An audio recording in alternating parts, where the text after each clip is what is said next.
Interesting topic की बात करने वाले हैं जो मैथ में 12th मैथ में डेरिवेशन जो है एप्लीकेशन ऑफ डेरिवेटिव का हिस्सा है। चैप्टर का नाम है tangent and normal.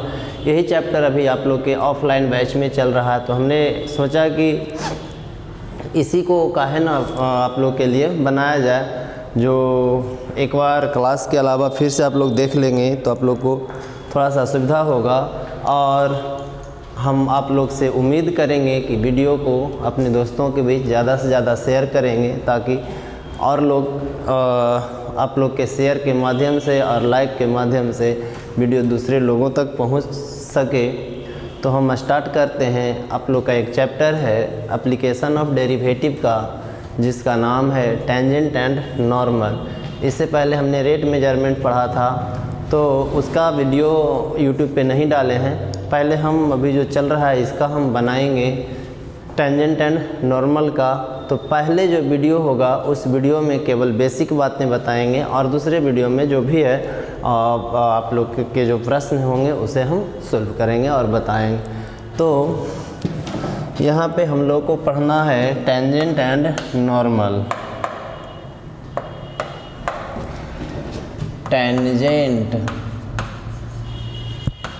And normal, Hindi में अगर बात की जाए इसकी तो स्पर्श रेखा और अभिलंब होता है। तो 10th क्लास में आप स्पर्श रेखा पढ़े होंगे जो वृत्त पर था, है ना। वृत्त पे स्पर्श रेखा तो क्या था, तो आप लोग देखे होंगे कि जो केवल एक बिंदु से स्पर्श करके टच करके निकल जाए उस लाइन को हम स्पर्श रेखा कहते हैं। तो ये वृत्त था, और जिस बिंदु से टच करके निकलता है उसे स्पर्श बिंदु कहते हैं। केवल टच करके निकलना चाहिए, क्या इसे भी हम स्पर्श रेखा कहेंगे? तो बिल्कुल नहीं कहेंगे, क्योंकि ये स्पर्श नहीं किया बल्कि दो को बिंदु पर इसे प्रतिच्छेद करके निकला है, अर्थात यह एक छेदक रेखा है। तो इसे भी याद रखना होगा कि स्पर्श रेखा उसे कहेंगे जो केवल एक बिंदु पर टच करके निकल जाए। तो यहाँ पे आपको केवल वृत्त की बात नहीं करना है, कोई भी वक्र रेखा की बात करना है। तो वक्र रेखा कैसी रेखा? तो किसी भी प्रकार की जो टेढ़ी मेढ़ी रेखाएं होंगी वो वक्र रेखाएं होंगी। तो जैसे मान लीजिए कि ये एक वक्र रेखा है, इस तरह से एक हम वक्र रेखा बना ली। अब इस वक्र रेखा का कुछ न कुछ इक्वेशन दिया रहेगा, और वक्र रेखा पर जो केवल टच करके जाएगा उसे हम स्पर्श रेखा कहेंगे। तो ये आपका स्पर्श रेखा हो गया। नाम दे देते हैं इसका ए और बी नाम दे दिए। इस बिंदु का हम नाम x1 y1 दे देते हैं, और इसका नाम हम x2 और y2 दे देते हैं। इन दोनों का हमने नाम दे दिया, तो यह स्पर्श रेखा हो गया।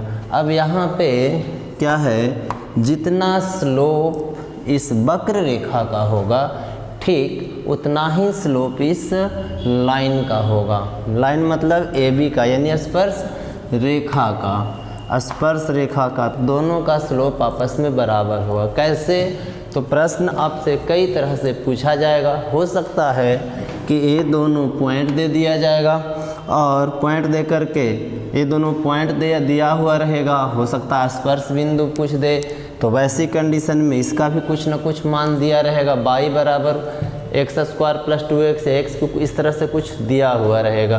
तो कहा जाता है कि इसका जो स्लोप होगा वो अगर आप d/dx निकालते हो, कैसे निकलेगा? तो कोई भी इक्वेशन अगर नॉर्मल फॉर्म में y बराबर ax² + bx + c दिया हुआ है, बस एक हम समीकरण लिखे हैं।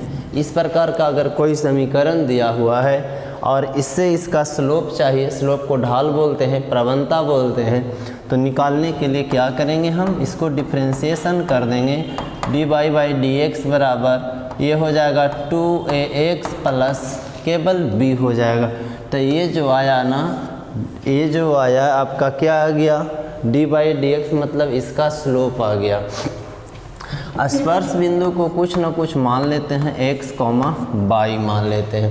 तो अगर हो सकता है ऐसा ही क्वेश्चन दे दे तो इसकी सहायता से हम जो इसका स्लोप निकालेंगे और इसके स्लोप को भी हम निकाल सकते हैं। तो समझना है कि दो गो बिंदु से गुजरने पर हम क्या लिखेंगे, एक बिंदु से गुजरने पर हम क्या लिखेंगे। तो देखिए सवाल उठता है कि जैसे मान लीजिए कि स्पर्श रेखा का हमें समीकरण लिखना है। स्पर्श रेखा का पहले प्रवणता लिख देंगे। तो स्पर्श रेखा का प्रवणता को हम लिखते हैं dy/dx। इसको बोलेंगे स्लोप ऑफ, स्पर्श रेखा को टेंजेंट कहा जाता है। तो स्लोप ऑफ टेंजेंट हो गया dy/dx। ये है जो इक्वेशन को y का मान दिए हुए रहेगा, इस y को डिफ्रेंशिएशन करके हम ये लाएंगे, y को डिफ्रेंशिएट करके। और अगर मान लीजिए कि ये बिंदु और ये बिंदु दिया हुआ है, तब हम स्लोप कैसे निकालेंगे। तो वैसी परिस्थिति में हमें ये चीज़ याद रखना है, dy/dx is equal y2 minus y1 x2 minus x1। तो यहाँ से हम इक्वेशन निकाल सकते हैं। किसका इक्वेशन निकाल सकते हैं, इस लाइन का। लेकिन इसके लिए ज़रूरी है कि इसका dy/dx का मान पता होना चाहिए, यानी स्लोप पता होना चाहिए। अगर स्लोप पता नहीं है फिर भी हम इसका इक्वेशन निकाल सकते हैं। वो कैसे, तो ये जो स्पर्श बिंदु है ना, तो अगर dy/dx पता नहीं है तो उस कंडीशन में हम क्या करेंगे, अगर स्पर्श रेखा का समीकरण निकालना है, स्पर्श रेखा का अगर हमें समीकरण पूछ रहा है तो उसके लिए क्या काम करेंगे, y माइनस y1 बटा y2 माइनस y1 बराबर x minus x1 by x2 minus x1। तो इस तरह से हम स्पर्श रेखा का समीकरण हम निकाल सकते हैं। अब जो है ये तो स्पर्श रेखा की बात की कि एक बिंदु से केवल स्पर्श होकर के निकल गया। अब सवाल उठता है कि स्पर्श रेखा तो इस तरह से हम निकाल देंगे। अब जैसे इसका एक एग्जाम्पल आपको पहले देख लेना है। एग्जाम्पल देख लीजिए, मान लीजिए कि ऐसे दिया हुआ है वक्र y बराबर x³ plus 4x square plus 2x, शायद नहीं दिख रहा है। वक्र है y is equal x³ plus 4x square plus 2x है, ये वक्र है। अब कह रहा है कि x बराबर 5 पर स्पर्श रेखा की प्रवणता या ढाल ज्ञात करें। स्पर्श रेखा की प्रवणता यानी ढाल ज्ञात करें। अगर इस प्रकार का प्रश्न आपको मिल जाए तो सबसे पहला काम है कि जो फंक्शन दिया हुआ है उसे हम dy/dx निकाल लें। तो डिफ्रेंशिएशन अगर आप करते हो, differentiating with respect to x, तो y को लिखते हैं dy/dx इज इक्वल, इसका तो डिफ्रेंशिएशन का बेसिक सा रूल आप लोग जब डिफ्रेंशिएशन पढ़ लिए हैं तो पता ही है, पावर से गुना होता है, एक पावर कम होता है तो 3 से गुना हो गया, 1 घटा दें तो 2 हो गया। इसका अगर बात करेंगे तो 8x हो गया और इसकी बात करेंगे तो 2 हो गया। प्रश्न में अब जो भी दिया हुआ है कि x बराबर 2, 1, 4, 5 कुछ भी जो भी दिया हुआ उसे रख देंगे। तो x बराबर 5 रखना है तो ऐसे लिख देंगे dy/dx eight x is equal 5। तो जहाँ जहाँ x वहाँ 5 रखेंगे तो 5 का स्क्वायर 25 दिया 75 हो जाएगा, प्लस 8 × 5 = 40 हो जाएगा, प्लस 2 हो जाएगा। इसे ऐड कर देंगे तो 5 और 2 7, 4 7 11, 117 आ जाएगा। तो इस तरह से आप स्पर्श रेखा की प्रवणता निकाल सकते हैं। तो मेन रूप से आपको जो दिया हुआ समीकरण है उस समीकरण को डिफ्रेंशिएट कर देना है। डिफ्रेंशिएट करने के बाद जितना वैल्यू पर निकालना होगा उसी वैल्यू पर निकालना है। तो पहला चीज़ हो गया। जैसे हम ये जो है स्पर्श रेखा का समीकरण और जो ढाल का मतलब झुकाव, कितना झुका हुआ है। अगर इसका ज्योमेट्रिक मीनिंग देखेंगे ज्यामिति विधि से तो देखिए इसका कुछ और मतलब निकलेगा, मतलब वही होगा, किसी और तरीके से बनाएंगे। जैसे मान लिया जाए ये आपका 1,0,0 अर्थात मूल बिंदु है। हम यहाँ पे एक लाइन की बात करते हैं, एक रेखा की बात करते हैं जो कुछ न कुछ एंगल यहाँ से बनाते हुए वो एंगल थीटा है। कहीं न कहीं इस पर एक बिंदु A है और दूसरा बिंदु B है। इसका अगर हम मान लिखते हैं तो x1/1 लिखते हैं, इसका मान अगर लिखें तो हम x2/2 लिखें, ठीक है। अब इस तरह से अगर हम इसे मिलाना चाहें ऊपर से नीचे की ओर तो हम मिला सकते हैं इसे। जैसे ये मिल गया, ये मिल गया, थोड़ा सा इसे बढ़ाना होगा आगे तक, लीजिए इसे हम आगे तक बढ़ा दिए, इसे तो मिला दिए। अब इसे भी हम यहाँ तक मिला सकते हैं, इसे भी हम यहाँ पे मिला सकते हैं और इसे भी मिला सकते हैं।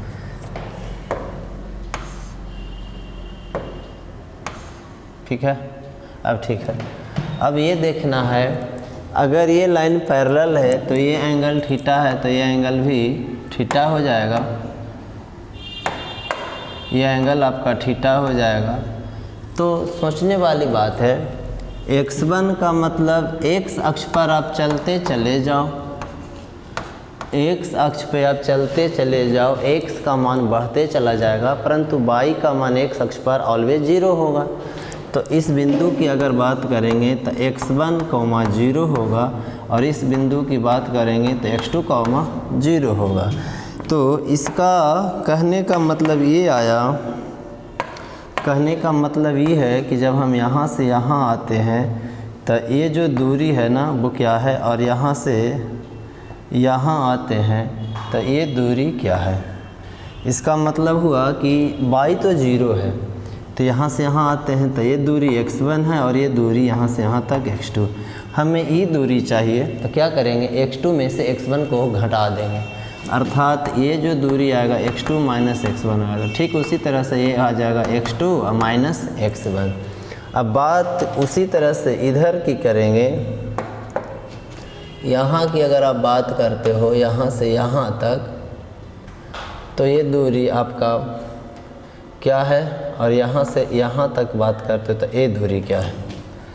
अब सोचने वाली बात है कि जैसे y अक्ष पर चलते चले जाओ तो y का मान बढ़ता चला जाएगा और x का मान ऑलवेज 0 होगा। तो जब हम बढ़ते चले जाते हैं तो x का मान ऊपर बढ़ता जा रहा है, तो ये बिंदु x2 है, यानी समझना ही है, सॉरी x2/2 है ये बिंदु। तो यहाँ से यहाँ तक की दूरी को हम y2 मानेंगे और यहाँ पर y का मान y1 है, अर्थात ये दूरी y1 हो। हमें ये निकालना होगा केवल ये, तो पूरा में से इसको घटा देंगे तो ये y2 - y1 होगा। तो यहाँ पर हम क्या लिखेंगे, y2 - y1 लिखेंगे। अब यहाँ पे इसकी सहायता से हम दो चीज़ आपको बताने जा रहे हैं। एक हो जाएगा दो वो बिंदु के बीच की दूरी, और दूसरा हम स्लोप का मतलब बताने जा रहे हैं, ढाल। तो ढाल का मतलब कितना झुका हुआ है। तो ढाल का पता चलता है इस लंब से और इस आधार से। तो लंब और आधार से एक कहावत है, गम का पता जुदाई से, और गम का पता जुदाई से चलता है और इतिहास का पता खुदाई से चलता है।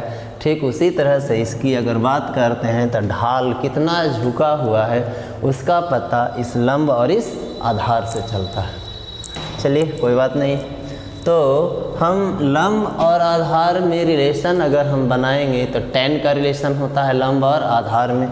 तो अगर हम tan थीटा की बात करते हैं तो परपेंडिकुलर बाई बेस होता है, यानी लंब बटा आधार होता है। अगर नाम ए बी दिए हैं तो इसका नाम देते हैं सी, इसका नाम देते हैं डी, इसका नाम देते हैं ई, और इसका नाम देते हैं एफ, इसका नाम देते हैं जी। तो लंब का काम किया है BC, ये B है, ऊपर में B है, ये C है, ये A है। BC का काम किया है बाई 2 माइनस बाई 1 बटा ये x2 minus x1, x2 minus x1। अब tan थीटा को ही इंग्लिश में स्लोप कहते हैं, m से लिखते हैं। तो m बराबर और m बराबर क्या बाई 2 माइनस बाई 1 बटा x2 माइनस x1। ये ज्योमेट्रिक मीनिंग हुआ, कोऑर्डिनेट में हम ऐसे लिखते हैं। और इसी को हम अवकलन के फॉर्म में तो डिफरेंशिएशन ऑफ dy बटा dx भी हम इसको लिख सकते हैं। ठीक है, तो ज्योमेट्रिक मीनिंग हुआ। इसी चीज़ को हमें इस विधि से न बना करके डिफरेंशिएशन की विधि से बनाना है। इस विधि का इस्तेमाल आपको 11th क्लास में करना था। चलिए बढ़ते हैं हम आगे।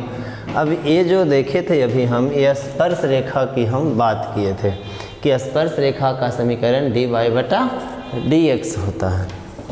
अब ज़रा हम स्पर्श रेखा पर एगो हम लंब डाल दें। तो ये लंब अगर डाला गया है, इसका नाम हम कुछ रख दें, ये P है तो इसका नाम हम Q दे देते हैं। लंब डालने का मतलब थीटा का मान हो जाता है 90 डिग्री। तो इसे हम मिटाते हैं थोड़ा देर के लिए, अब इसकी ज़रूरत नहीं है। और आपको हम इसका मतलब बताते हैं। देखिए, अगर इस लाइन का हम स्लोप को m1 मान लें और इस लाइन के स्लोप को m2 मान लें, स्लोप का मतलब ढाल बोलो या प्रवणता बोलो, एक ही चीज़ है। तो समझने वाला बात होगा ये कि जब हम दो गो रेखा के बीच कोण निकालते हैं तो एक फार्मूला होता है एंगल बिटवीन टू लाइन का, दो रेखाओं के बीच कोण का एंगल बिटवीन। उसके बाद हम इसमें आते हैं टू लाइंस, दो रेखा के बीच का कोण है tan theta is equal, theta is equal 90 degree हम बाद में रखेंगे, पहले आपको फार्मूला से रूबरू करा देते हैं। tan थीटा बराबर होता है, दो गो लाइन रहे और दोनों का स्लोप मालूम रहे तो ये काम करेंगे m2 माइनस m1 बटा 1 प्लस m1 इंटू m2, या तो इससे पहले प्लस माइनस लगा दीजिए, और प्लस माइनस नहीं लगाते हैं तो आप मॉडुलस भी लगा करके चल सकते हैं। तो इस तरह से आपको करना है। अब दोनों लाइन एक दूसरे पर क्या है, परपेंडिकुलर है। Both line perpendicular to each other.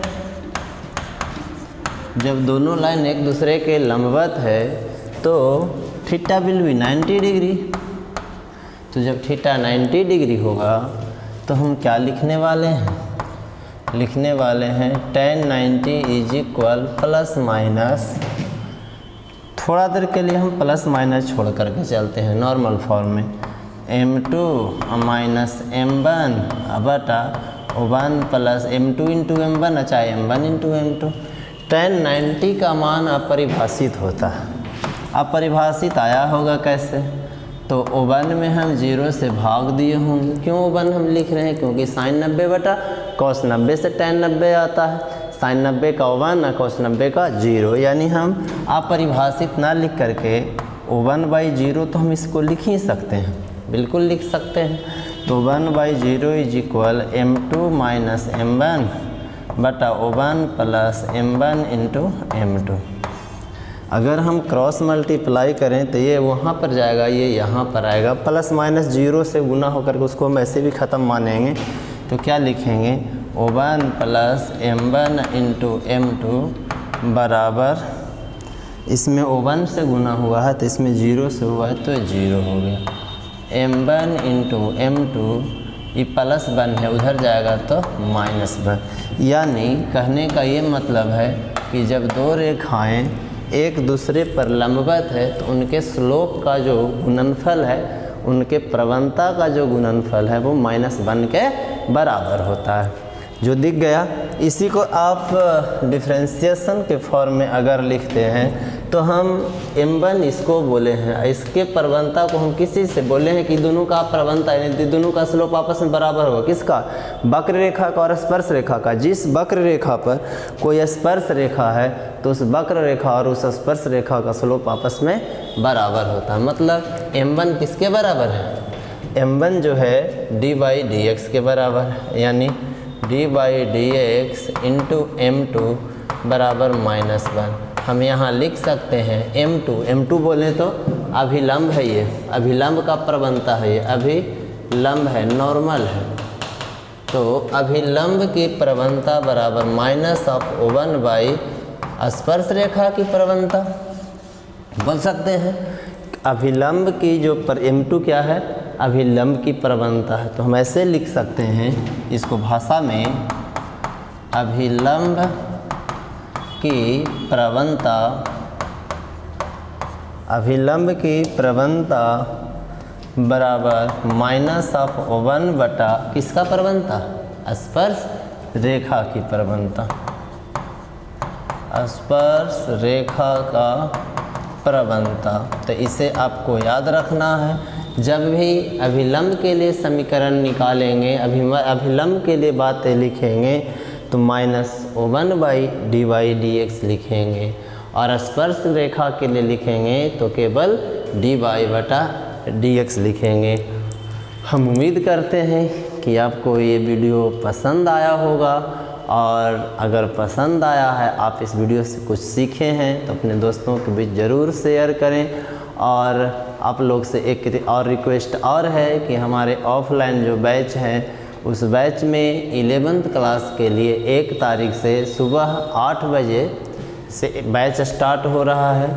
तो उसमें फिज़िक्स, केमिस्ट्री और मैथ, जिनका बायो है, बायो भी है, लेकिन बायो जो है बगल में हमारे सेंटर पे नहीं है, मतलब यहाँ आने के बाद उन्हें या तो यहीं पे ला दिया जाएगा या तो फिर वहाँ जा कर के आप पढ़ सकते हैं। तो बायो की भी व्यवस्था है। बाकी आप हिंदी और इंग्लिश के लिए भी हम बाकी सर से बात या तो कर लेंगे, नहीं तो आप लोग जहाँ आपको इच्छा है वहाँ इंग्लिश हिंदी पढ़ सकते हैं। तो बहुत जल्द, यानी याद रखिए 1 तारीख 1 अप्रैल, रिज़ल्ट का इंतज़ार मत करिए, आपका समय धीरे धीरे बर्बाद होता चला जाएगा। तो रिज़ल्ट के इंतज़ार में बैठ